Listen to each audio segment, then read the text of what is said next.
मैं संदीप आपका फिर से एक बार अपने इस चैनल पे स्वागत करता हूं। और आज की इस वीडियो में मैं कवर करने वाला हूं आपके क्लास 8th इंग्लिश लिटरेचर की बुक जो कि रचना सागर की है।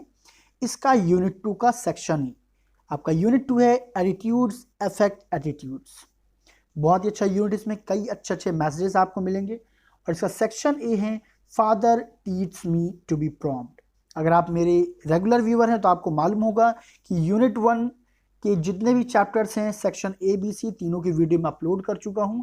अगर आपने ना देखा हो तो आप नीचे डिस्क्रिप्शन पे जाएं, वहां पे मैंने सेपरेट प्लेलिस्ट बनाया हुआ है। आप वहां से अपने क्लास की सारी वीडियोस अब तक के देख पाएंगे और उनके नोट्स भी मैं प्रोवाइड कर चुका हूं। अगर आपको भी रिक्वायरमेंट हो तो आप ले सकते हैं अगर आपने अभी तक ना लिया हो।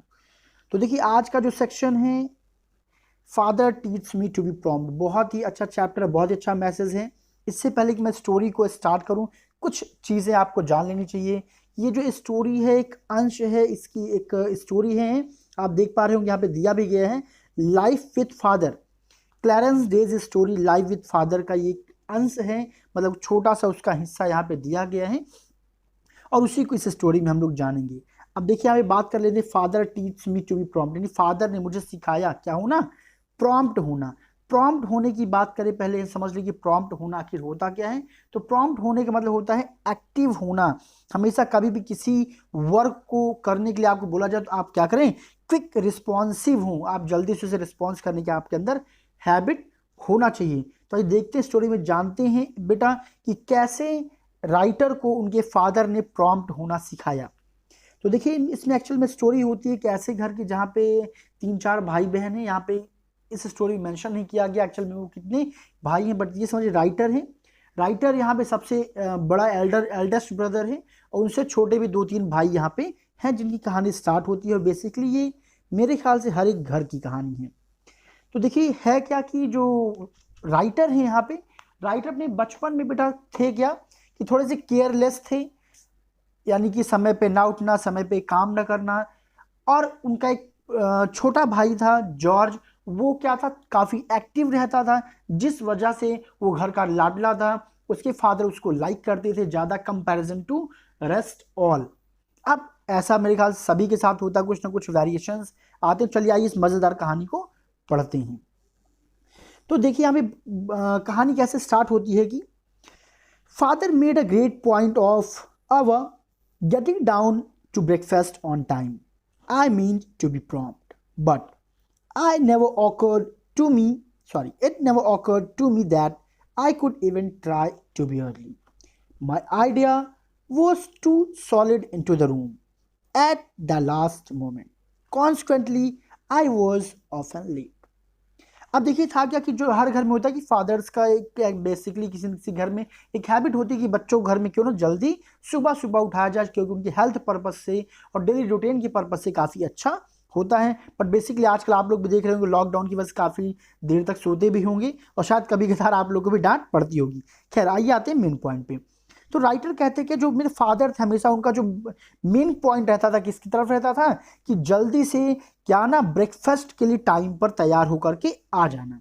यानी कि जब कभी ब्रेकफास्ट का टाइम हो, जब सारी फैमिली मेम्बर्स एक साथ बैठते हैं तो उस समय सबका होना, सबका वहाँ पे प्रेजेंट होना, इस चीज़ पर हमारे पिताजी क्या करते थे, बहुत ज़्यादा फोकस करते थे। लेकिन यानी कि I mean to be prompt, यानी कहने मतलब प्रॉम्प्ट होना, एक्टिव होना, इस चीज़ पे मेरे पिताजी हमेशा क्या करते थे, फोर्स दिया करते थे, फोकस किया करते थे कि बच्चों को हमेशा एक्टिव रहना चाहिए। लेकिन राइटर कहते हैं कि लेकिन मेरे साथ ऐसा कभी नहीं हुआ, यानी कि मैं कभी प्रॉम्प्ट नहीं हो पाता था। मैं कभी अगर ट्राई भी करूं कि मैं जल्दी उठूं, लेकिन मेरे साथ ऐसा पॉसिबल नहीं हो पाता था। क्यों? क्योंकि जब कभी मैं अपने रूम में जाता था बिल्कुल लेकिन लास्ट मोमेंट पे जाता था, आखिरी क्षण पे जाता था, यानी कि सबसे पीछे जाता था। इसी वजह से मैं हमेशा क्या रहता था, लेट रहता था। किस टाइम पे? बेसिकली ब्रेकफास्ट के टाइम पे, ऐसा राइटर का कहना है। अब राइटर आगे क्या मेंशन कर रहे हैं कि माई brothers were often late too, except George. He was the only completely reliable son father had. George got down so early, father pointed out to me that he even had time to practice a few minutes on the piano. Students ये story थोड़ी लंबी जाएगी, video लंबी होगी, तो please have patience, story को and तक को आप सुनिएगा, बीच में स्किप ना करिए, क्योंकि मैं कोशिश इसीलिए कर रहा हूँ कि आपको हर एक पॉइंट अच्छे से मैं समझा पाऊँ, तो थोड़ा सा टाइम तो लगेगा ही नहीं। अगर आपको रिक्वायरमेंट होगी समरी की तो बताइएगा, 2-4 मिनट की एक वीडियो में बना के आपको समरी भी प्रोवाइड कर दूंगा। बट आई विल से कि आप लोग पूरी वीडियो डिटेल में जाएं, तो लिटरेचर डिटेल में पढ़ना चाहिए हमेशा, खासतौर से तब जब पहली बार उस स्टोरी को पढ़ रहे हूँ।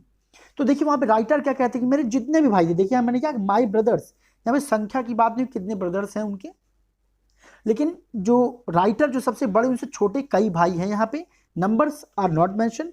तो कहते मेरे जितने भी भाई थे अक्सर वो भी क्या होते थे, लेट होते थे, केवल किसके, जॉर्ज की। उनका एक भाई था जॉर्ज, जिसका नाम जॉर्ज था, वो क्या था, मेरे फादर का उनके अकॉर्डिंग सबसे रिलायबल सन था। रिलायबल का यहाँ पे सेंस यह है कि उनकी बातों को मानने वाला, उनके अनुसार चलने वाला, इस वजह से यहाँ पे ये वर्ड यूज किया गया, रिलायबल सन। क्यों? क्योंकि जॉर्ज क्या करता था, हमेशा समय पर जल्दी क्या हो जाता था, नीचे आ जाया करता था। और पिताजी इशारा करते हुए, टोकते हुए आप कह सकते, हमेशा कहते भी थे कि देखो उसे क्या करना होता है, पियानो की प्रैक्टिस भी करने के लिए भी उसे समय मिल जाता है। किसको? जॉर्ज को। यानी जॉर्ज नाश्ता तो करता ही टाइम पे, साथ में देखो पियानो की प्रैक्टिस भी करता। हमें ऐसा करते हुए नॉजिंग किया करते थे, इशारा किया करते थे। The reason George was so prompt was that he was in hurry to see the sporting page before father got hold the newspaper. अब इस पैराग्राफ में राइटर कारण बताते हैं कि आखिर किस वजह से जॉर्ज हमेशा प्रॉम्प्ट रहता था, एक्टिव रहता था।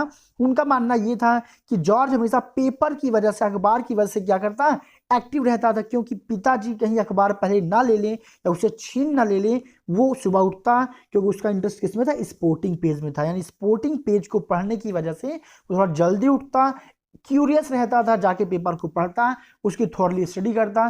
क्यों करता? कहीं उससे पहले पापा पेपर न ले ले, क्योंकि शायद पापा साथ घंटों पढ़ते रहते होंगे। इस वजह से इस पॉइंट को राइटर ने यहाँ पे मेंशन किया है। नेक्स्ट पैसेज में देखते हैं, father took the newspaper away from George the moment he entered the room. George always was thorough about things.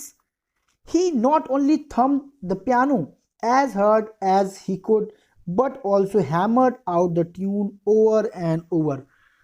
अब देखिए यहाँ पे वही बात को आगे कंटिन्यू करते हुए राइटर कहते हैं कि पिताजी जैसे ही कमरे में क्या करते हैं, प्रवेश करते, वो जॉर्ज से पेपर ले लिया करते। यानी कि जॉर्ज पिताजी से पहले कमरे में पहुंच जाता और कहाँ बिजी हुआ रहता था, उस पेपर में बिजी रहता था। और जैसे ही, और जॉर्ज की आदत आगे क्या बता रहे राइटर कि जॉर्ज की हमेशा आदत होती हर चीज को बहुत ही थॉरली उसकी स्टडी किया करता, हर एक चीज के बारे में।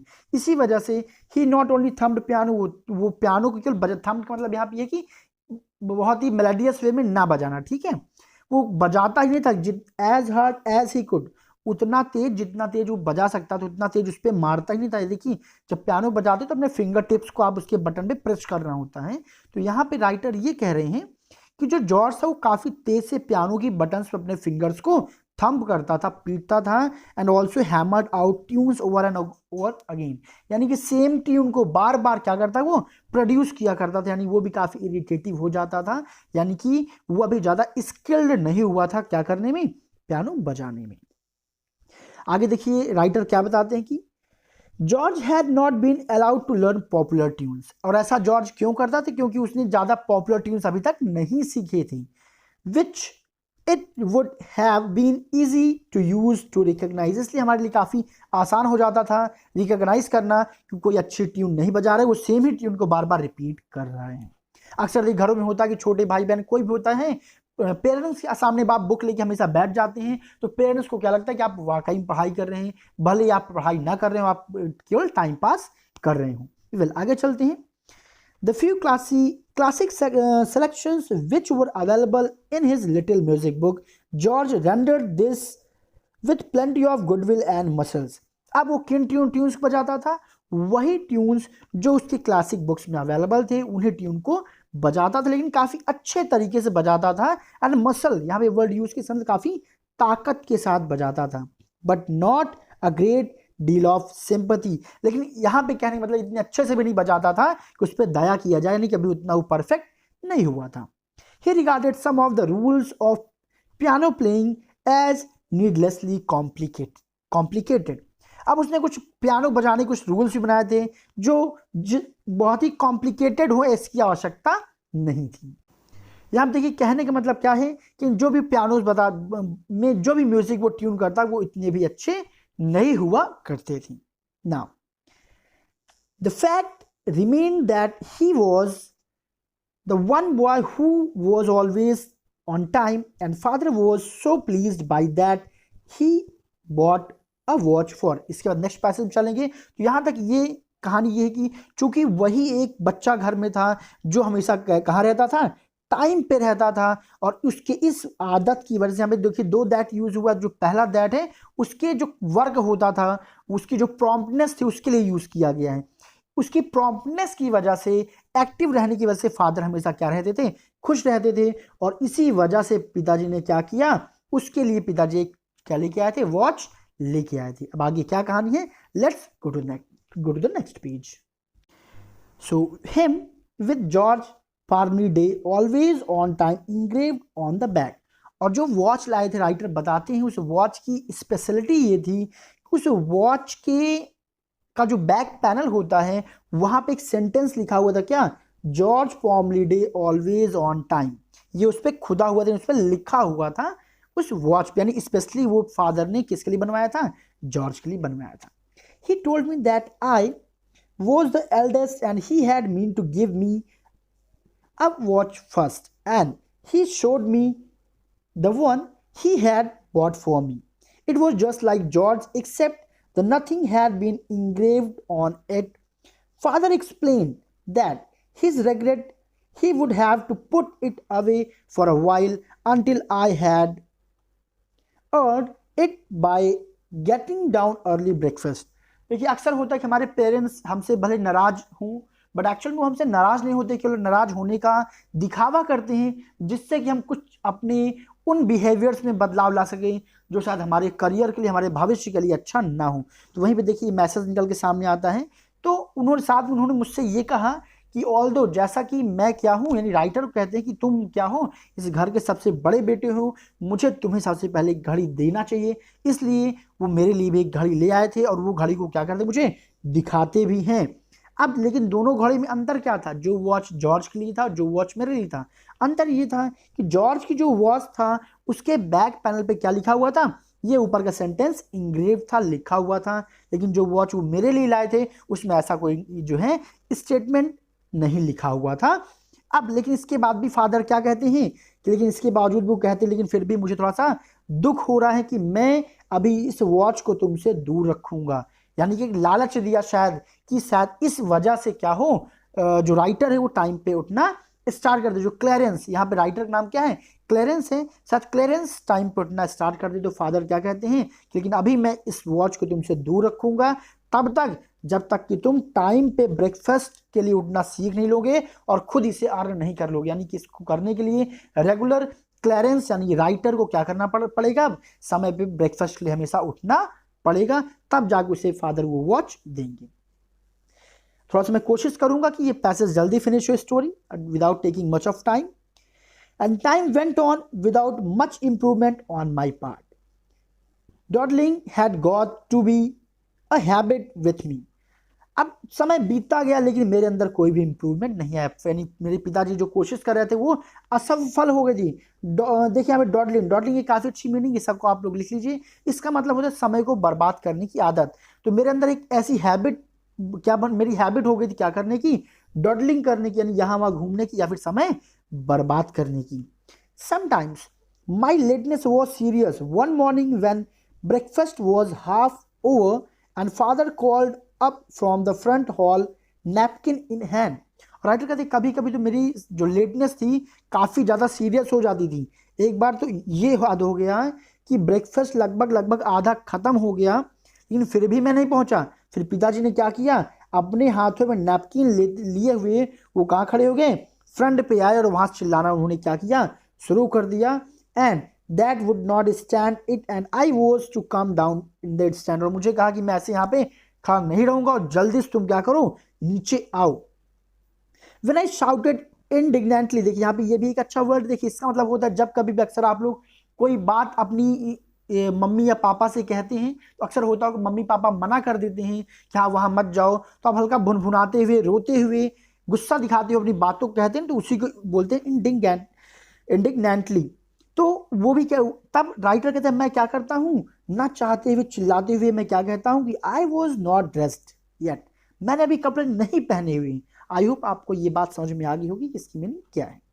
आगे चलते हैं। ही सेड डोंट केयर, फिर पापा क्या कहते हैं, मुझे कोई परवाह नहीं है। Come down just as you are, तुम जैसे हो उसी फॉर्म में क्या करो, बाहर आओ। ही रोड, वो गुर्राते हैं। I hurried of course, father ate his usual hearty breakfast in a stormy mood, मैं जल्दी से फिर क्या हुआ, बाहर गया। पिताजी ने उस दिन काफ़ी स्टॉर्मी मूड में यानी काफ़ी गुस्से के साथ अपना वो हेल्दी खाना खाते हैं। And I ate usual hearty breakfast in a guilt, और एक गिल्ट की तरह, एक अपराधी की तरह मैंने क्या किया, मैंने भी अपना ब्रेकफास्ट खाया, थोड़ा सा मैं नर्वस भी था। And come what might we always have heartily, और खैर जो भी हो हम अक्सर जो है ऐसा इस खाना खाते रहते हैं। Let's go to the next passage. So in this passage, अब जब ये घटना घट गई तो देखिए हमारे घर में फैमिली मदर अक्सर होती कि अब उनका लव, उनकी सिंपैथी बिल्कुल अलग ही होती बच्चों को लेकर की। तो देखिए वो यहाँ पे अब क्या कहती है। राइटर बताते हैं कि mother told father that if he would give me the watch she was sure I would do better. अब मम्मी पापा से कहती, राइटर बताते हैं कि इस घटना के बाद मम्मी ने पापा से बोला कि अगर वो वॉच मुझे यानी कि राइटर को दे दे तो राइटर यानी कि मैं अपने आप में अच्छा इंप्रूवमेंट करूंगा, मैं अच्छा अपने व्यवहार में तब्दीली ले आऊंगा। He said that he didn't believe it and that was a poor way to bring a boy up. तो कहते नहीं, मुझे तुम्हारी बातों पे विश्वास नहीं है, और खैर ये एक तरीका भी क्या है किसी एक बच्चे को क्या करने का, ब्रिंग अप बॉय मतलब होता है किसी को उत्साहवर्धन करने का, ये क्या है, गलत तरीका है। To prove to him that he was wrong, mother at last unlocked her jewel box and gave me a watch which had belonged to one of her elderly cousin। और अब पिताजी को थोड़ा, मम्मी भी शायद गुस्से में आई, राइटर कह रहे हैं, तो पिताजी को ये दिखाने के लिए कि उनकी बात गलत है, ठीक है, यानी पिताजी ने कहा ना कि नहीं उसके अंदर ऐसा जो है चेंज नहीं आएगा, तो मम्मी ने भी एक एक्सपेरिमेंट करना शुरू किया और पापा को, पिताजी को गलत साबित करने के लिए उन्होंने क्या किया, अपना ज्वेलरी बॉक्स निकाला और उसमें था क्या कि उनकी बड़ी कजिन की एक वॉच रखी हुई थी, और क्या थी, it was too valuable watch for a boy to wear. और वास्तव में किसी एक लड़के के लिए इतनी महंगी वॉच पहनना क्या था, जरूरी नहीं था, यानी इतनी महंगी थी। देखिए ये सेंटेंस में ग्रामर की वीडियो से पढ़ा भी चुका हूँ, कहीं पे टू आ जाए तो उसका मतलब निगेटिव हो जाता है, TOO।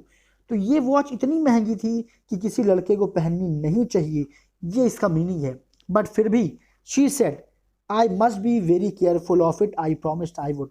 इसके बावजूद भी उन्होंने मुझे वो वॉच दिया और कहा कि तुम्हें इस वॉच को पहनने के लिए क्या होना पड़ेगा, बहुत केयरफुल होना पड़ेगा। और मैंने भी अपनी मदर से प्रॉमिस किया कि बिल्कुल मदर, बिल्कुल मम्मा, मैं क्या करूंगा, देखभाल इसकी करूंगा। Let's talk about the next passage. This watch however turned to be painfully delicate. It was old and I was young.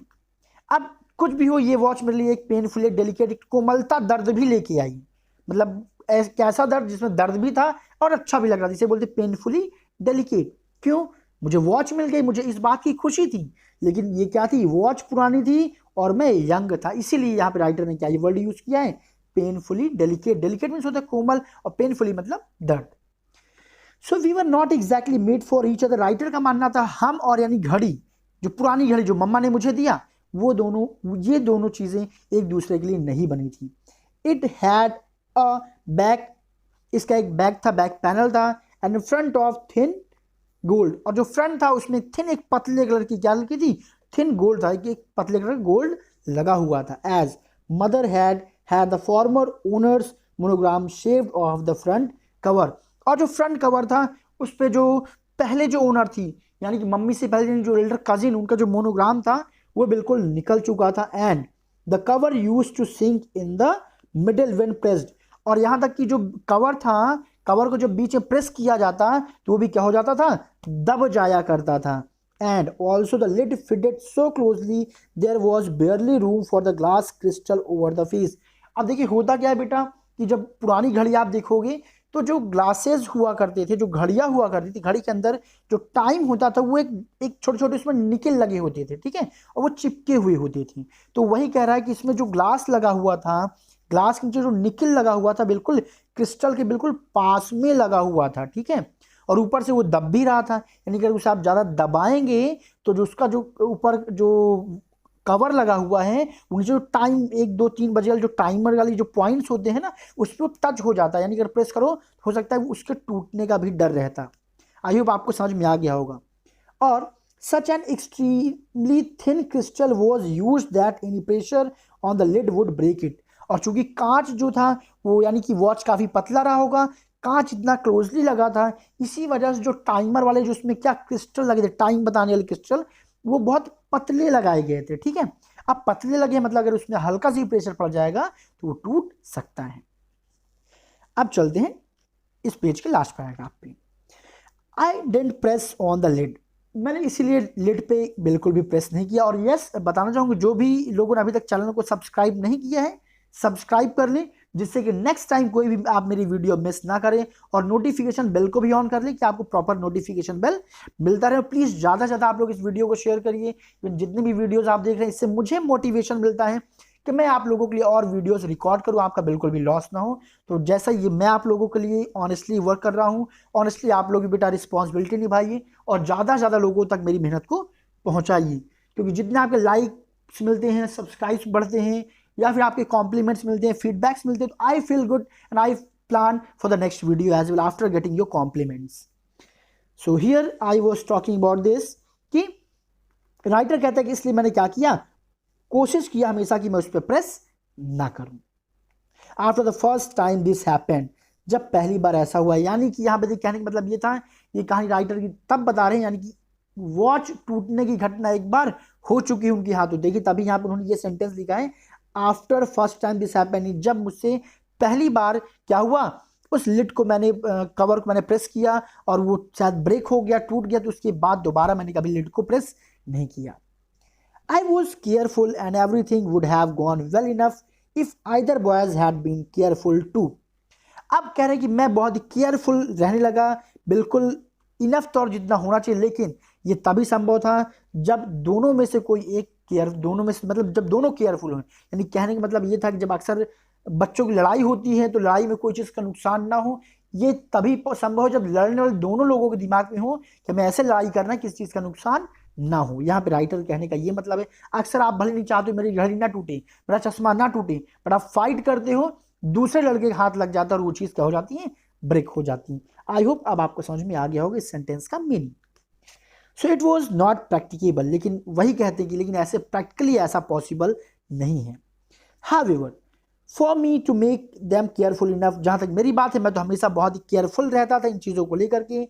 When I had a fight, जब कभी मेरी किसी से फाइट होती, या फ्रेंडली और अदरवाइज कैसी भी फाइट, चाहे दोस्तों वाली फाइट हो चाहे जैसी फाइट हो, मैं काफ़ी केयरफुल रहता था। I used to ask opponent if he would be so kind not to punch me on the left side of my stomach. और हमेशा मैं क्या करता, अपने ओपोनेंट से जिससे मैं झगड़ा करता उसे रिक्वेस्ट करता कि मेरे लेफ्ट साइड के स्टमक पे वो क्या ना करे, पंच ना करे। क्यों? क्योंकि आगे देखिए रीज़न वो ही बता रहे हैं क्यों। ही माइट और माइट नॉट लिसन, कभी वो सुनता और कभी वो सुन, भाई हम लड़ाई कर रहे हैं, हमने कई बार बोला, हो सकता है सामने जो हमसे लड़ाई कर रहा है वो कई बार हमारी बातों को सुन ले, मान ले, हो सकता है कभी कभी ना माने। एक्चुअली मैं आपको ज़्यादा कंफ्यूज ना करते अभी बता दूं, एक्चुअली वो लड़ाई करते समय क्या करते थे, अपने वॉच को अपने पॉकेट में डाल लिया करते थे। इसी वजह से यहाँ पे उन्होंने ये मैंशन किया है कि वो रिक्वेस्ट करते फ्रंट के अपोनेंट से कि प्लीज़ आप लेफ्ट साइड में मुझे ना मारे, क्योंकि वहाँ पे वॉच होती उसके टूटने का खतरा बढ़ जाता। If he and I were too excited and kept on long enough and the watch crystal broke anyway.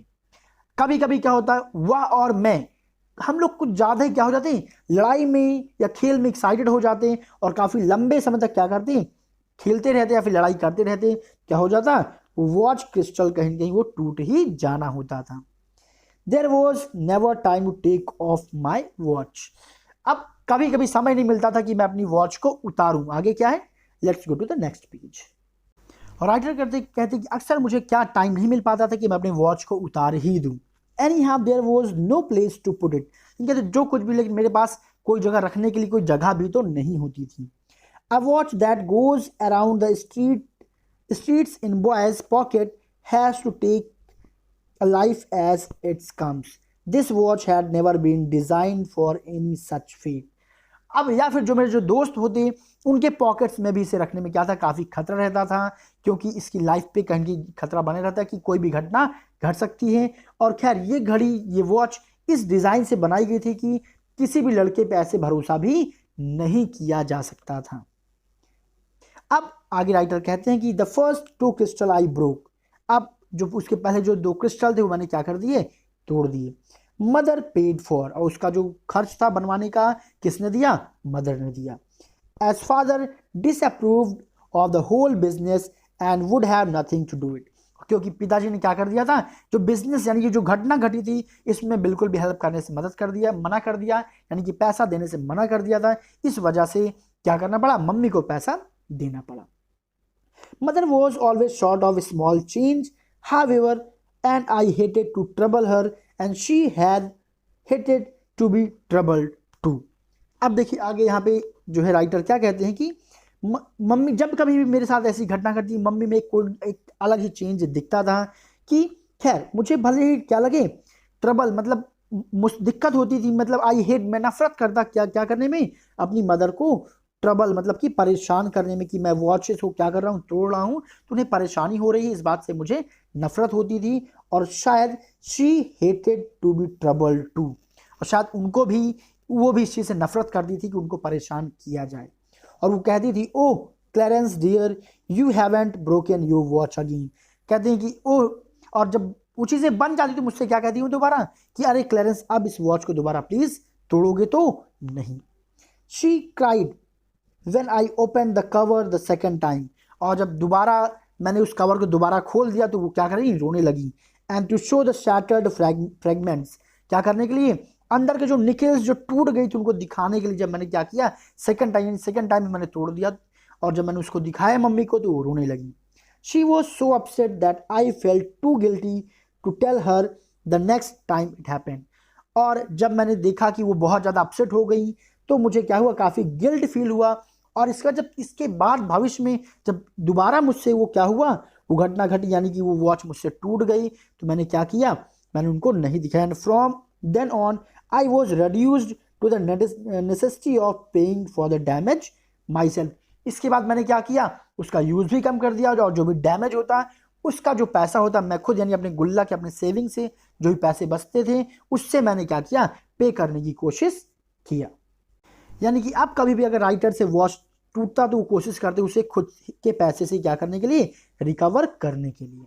Now next passage, one of my most dismal memory is that the stuffy little shop smell a sauerkraut and how tall the glass counter then seem the slowness of those two old Germans. और कहते जो सबसे जो उदासी भरा जो मेरी याद है, मेरी जो मेमोरी है वो है that stuffy little shop. Stuffy मतलब बहुत ही कंजस्टेड, बहुत स्टफी, वो जो स्टफी छोटी शॉप थी जहाँ पे कैबेज की काफ़ी गंदी स्मेल आती थी, वहाँ पे जब मैं जाता उससे मुझे वो जो मेमोरी थी बहुत ही क्या थी, खतरनाक थी। क्यों, क्योंकि जब मैं वहाँ पे अपनी वॉच को बनाने गया, वहाँ पे स्लोनेस ऑफ दोज, मतलब कि वहाँ पे जो काम करने वाले क्या थे, जो जर्मन्स थे वो काम बहुत स्लो कर दे थे। And when I got there late and they made me leave the watch overnight. क्यों, क्योंकि जब मैं वहाँ पे उस घड़ी को बनवाने गया अपनी, तो उन्होंने कहा क्या, उस रात के लिए उन्हें क्या करना पड़ेगा, उस घड़ी को वहीं पे छोड़ना पड़ेगा। यानी कि घड़ी मैं उनके यहाँ छोड़ूंगा तो हो सकता है मम्मी को पता चल जाए, हो सकता है उसके बाद कोई घटना घटी रही होगी। इसीलिए राइटर ने यहाँ पे क्या कहा है, सबसे डिसमल मेमोरी मेरी वही है कि जब मैं उस शॉप पे गया और वहाँ पे उन्होंने क्या मेंशन किया, वो कैसे वर्कर थे, स्लोनेस मतलब काफ़ी धीमा काम करने वाले व्यक्ति थे। अब आगे वो क्या कहते हैं, I didn't have one easy moment until I got it back the next day. और कहते हैं जब उस घड़ी को मैंने उस दुकान में दे दिया, जब तक कि मुझे वो घड़ी वापस नहीं मिल गई, मेरा कोई भी एक मोमेंट आसानी से पास नहीं हुआ। लेकिन लिखे ना वन इजी मोमेंट, एक भी क्षण मेरा जो है शांति से पास नहीं हुआ, यानी कि मुझे टेंशन थी। अब आगे देखिए, I give up at last, आखिरकार में हार मान गया, यानी कि अब हिम्मत छूट चुकी थी राइटर की भी कि आखिर उस घड़ी को कैसे बार बार बनवाया जाए। आई टोल्ड मदर, मैंने मदर को बोला, I didn't want to wear the watch any more, अब मैं इस वॉच को और ज़्यादा पहनना नहीं चाहता हूँ। देन आई फाउंड, इसके बाद मैंने देखा, टू माई अमेजमेंट, मैंने अपने अमेजमेंट को देखा, that this way out of my trouble was bad, इस तरह से मेरी जो ट्रबल थी, समस्याएं थी, वो खत्म हो सकती थी। कैसे? उस वॉच को मम्मी को दे करके। The watch was an heirloom, देखिए हेयरलूम क्या होता है? जो हमारे हमारे पूर्वजों से मिली हुई जो विरासत होती है उसे बेटा बोलते हैं हेयरलूम। तो कहते हैं वो वॉच एक्चुअल में क्या था? एक हेयरलूम था, क्योंकि एक उनके भाई दो तीन उनकी कजिन का था, एक प्रकार से विरासत ही इसे कह सकते हैं। And heirloom was a thing it is recipient must value and cherish. और राइटर का मानना था कि जो हेयरलूम होते हैं, जो विरासत की चीज़ें होती हैं, उसका जो उत्तराधिकारी होता है उसको क्या करना चाहिए? उसका वैल्यू करना चाहिए, उसको संभाल के रखना चाहिए। यानी कि जब उसे वॉच मिली, वो विरासत मिली, तो उसे संभाल नहीं पा रहा था, उसकी वैल्यू नहीं कर पा रहा था। नो गुड चाइनीज, क्योंकि कोई चाइनीज चीज नहीं है। I read later on in life fails to honour his ancestors and no good boy, उनका, मैं अपने जो एंगस्टर्स है, जो पूर्वज हैं, मैं उनका जो है क्या, उनका सम्मान करने में मैं असफल रहा, मैं एक अच्छा लड़का नहीं हूँ। I was told in my youth, ऐसा मेरे यूथ मतलब मेरे यंग टाइम में कहा जाता था। फेल्स टू अप्रिसिएट हेयरलूम्स, मैं अपने उस विरासत को अप्रिसिएट करने में, उसकी देखभाल करने में मैं क्या रहा? नाकामयाब रहा। ऐसा वो अपनी मदर को बताता है। अब देखते हैं नेक्स्ट पैसेज में। I left mother's rooms in low spirit, इसके बाद ये जब मैंने मम्मी से बात कहा, मदर से बात करने के बाद एकदम उदासी पूर्ण तरीके से मैं उस कमरे से बाहर आ जाता हूँ। दैट नाइट, उस रात, I was wound up my watch with its slender की, और उस रात फिर से मैंने अपनी वॉच को क्या कर दिया? एक छोटे से कोमल से की से जो है क्या कर दिया? नुकसान पहुंचा देने की, उसकी जो सुई थी, जो सिलेंडर की होती है, वो क्या हो गई? वो मतलब मैंने पुश किया होगा उसकी कवर को, या दब गया होगा, और वो क्या हो गया? टूट गया। सिलेंडर मतलब जो बहुत ही कोमल सी जो की होती है उसकी, ठीक है। आई एनवीड जॉर्ज, अब मुझे जॉर्ज की जो सफलता है उससे मुझे थोड़ी सी घृणा हो रही थी। क्यों? Father had selected the right kind of George for George, he knew what a boy needed. फिर सोचता कि अरे अच्छा हुआ पिताजी ने क्यों आखिर जॉर्ज को क्या किया? सिलेक्ट किया, क्योंकि उन्हें पता है कि एक लड़के को किस चीज़ की ज़रूरत होती है। आज राइटर को महसूस हो गया कि आखिर उस तरह की वॉच जॉर्ज को क्यों दी गई, क्योंकि जॉर्ज उसकी केयर कर सकता है, और मुझे जो दी गई है मैं इसके लायक नहीं हूँ, क्योंकि ये बहुत ही क्या है? वैल्यूएबल है। और आगे राइटर क्या कहते हैं? इट हैड अ थिक निकल केस, क्योंकि जो जॉर्ज की जो वॉच है उसमें कैसा निकल केस है? थिक, काफ़ी मोटा निकल केस है। एंड ऑलमोस्ट अनब्रेकेबल क्रिस्टल, और उसमें जो क्रिस्टल लगा हुआ है वो ऐसा है जो टूटेगा नहीं। एंड एंड्योर डेली लाइफ इम्प्रिजरेबली, और ये जो बना हुआ है किसके लिए बना हुआ है? डेली, दिन प्रतिदिन यूज करने के लायक के हिसाब से ही बनाया गया है। Even when dropped in the bath tub, चाहे ये वॉच बाथ टब में भी टूट गिर जाए तब भी इसमें कोई नुकसान नहीं होगी। कौन सी वॉच? जो वॉच किसको दी गई है? जॉर्ज को दी गई है। It seemed to me that I was facing pretty dark future, मुझे ऐसा लगता है कि मेरा जो फ्यूचर है, काफी मेरा डार्क फ्यूचर को मैं फेस कर रहा हूं, यानी कि मेरा फ्यूचर अंधकार में है। द कोर्स ऑफ ग्रेट, और जल्दी से हम लोग ये फिनिश करते हैं। The curse of great possessions became a living thought to me, अब जो एक श्राप, क्या पोसेशन, जो वॉच लेने का जो एक पोसेशन मेरे अंदर था, वो कर्ज श्राप बन चुका था। A living thought to me, और ये विचार मेरे दिमाग में आ रहा था। Instead of a mere phrase, एक फ्रेज की तरह मेरे दिमाग में घूम रहा था। The demand that such possession made on their owners upkeep were merciless, कि एक ऐसी चीज में डिमांड की रखने की कि जिसने क्या कर दिया? उसके ओनर को मर्सीलेस बना दिया।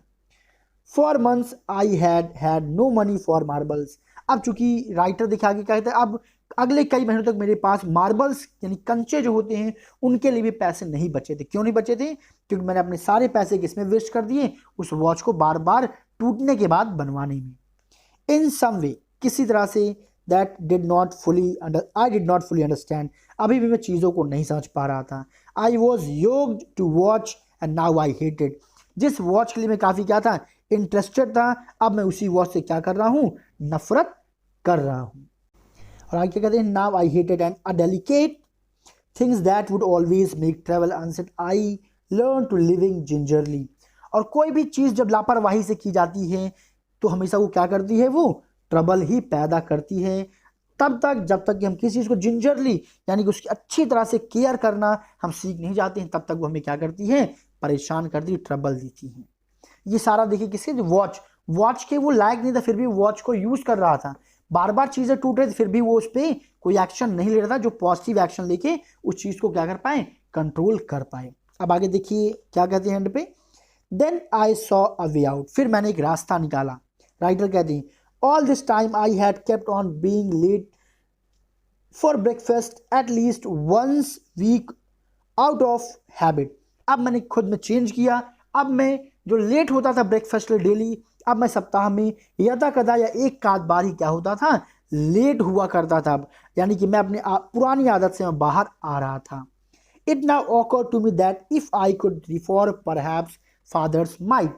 अब मैं इस चीज को रिफॉर्म कर रहा था, यानी अपनी आदतों को मैंने क्या कर दिया, सुधारना शुरू कर दिया। क्यों, लास्ट पेज पे चलते हैं हम लोग। अब यहाँ पे देखिए राइटर ने क्या लिखा है कि रिलेंट, रिलेंट मतलब होता है किसी के डिटर्मिनेशन का हिलना, ठीक है। यानी जो फादर का डिटर्मिनेशन था कि केवल जो जॉर्ज है वही अच्छा है, या फिर उन्होंने जो सोचा था कि मैं इसको जो है वॉच को क्लैरेंस को नहीं दूंगा, तो वही कहते हैं अब मैंने क्या किया था, इसलिए ऐसा काम करना शुरू कर दिया कि शायद फादर का जो डिटर्मिनेशन है वो रिलेंट हो, थोड़ा सा वो क्या हो, टूटे का मतलब यहाँ पे था पॉजिटिव सेंस में कि शायद वो घड़ी मुझे वॉच मुझे दे दी। And give me the reliable nickel watch he had bought. देखिए आगे लिखा भी है कि और वो क्या करे, मुझे वो रिलायबल वॉच जो मेरे लिए फिट है वो वॉच मुझे वो दे दी। इसलिए राइटर ने क्या किया, अपने आदतों में सुधार किया। आगे क्या कहते, आई रिफॉर्म्ड, मैंने और सुधार किया। And I occasionally weekend in my new resolution at first.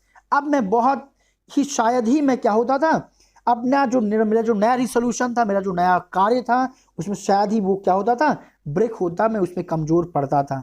But every time that crystal got broken, लेकिन जितनी बार भी मेरे घड़ी क्रिस्टल क्या होता, टूटता, I was sport on to a fresh effort, मैं और क्या करता, कोशिश करता, क्या करने का, अपनी आदतों को सुधारने का।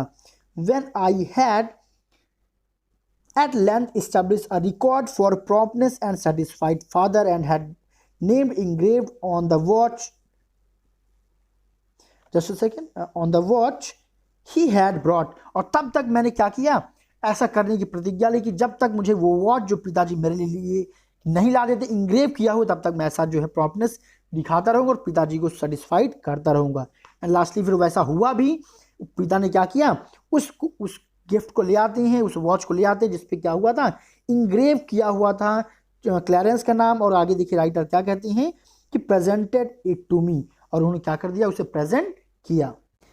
यानी कि राइटर ने क्या किया, अपनी प्रॉम्प्टनेस ने क्या किया, अपने फादर को सेटिस्फाइड किया कि लास्ट में उन्होंने इसके उनके फादर सेटिस्फाइड होने के बाद क्या किया, राइटर के नाम को भी उन्होंने क्या किया, वॉच पे इंग्रेव किया और राइटर को जो है एज अ गिफ्ट दिया।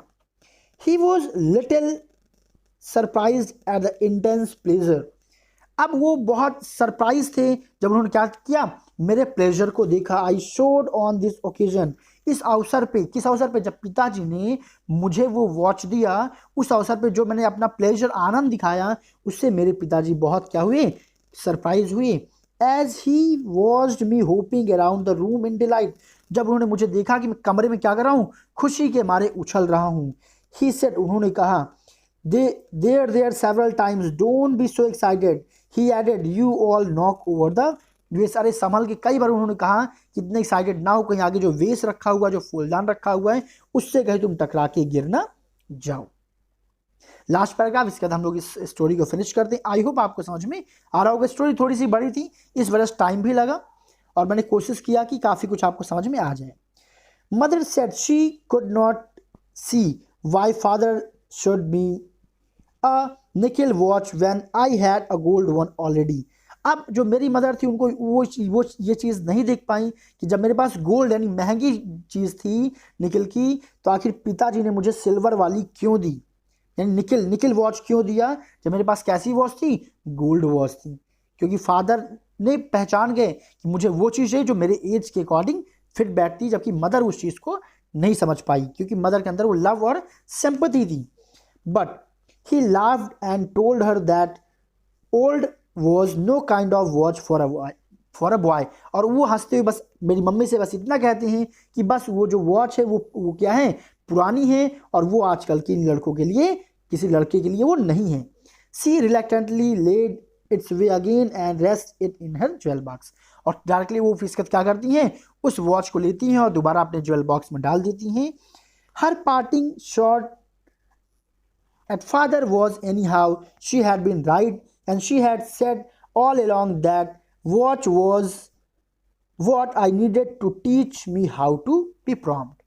खैर, जब वो पिताजी के पास से जा रही थी तो उनको ये लग रहा था कुछ भी हो वो क्या है सही, यानी मेरी मदर क्या है सही है, कि उनको लगता था कि उन्होंने जो वॉच दिया है निकल वाली, गोल्डन वाली, उसकी वजह से मेरे अंदर क्या आया है, तब्दीली आई है। लेकिन यहाँ राइटर क्या कहते हैं, लेकिन मुझे पता है क्या, जिस चीज़ की मुझे आवश्यकता थी और मुझे किसने सिखाया है, मेरे पिताजी ने सिखाया कि I needed to teach me how to be prompt, की प्रॉम्प्ट कैसे रहा जाता है। वेल, विद दिस स्टूडेंट्स ये स्टोरी फिनिश हुआ।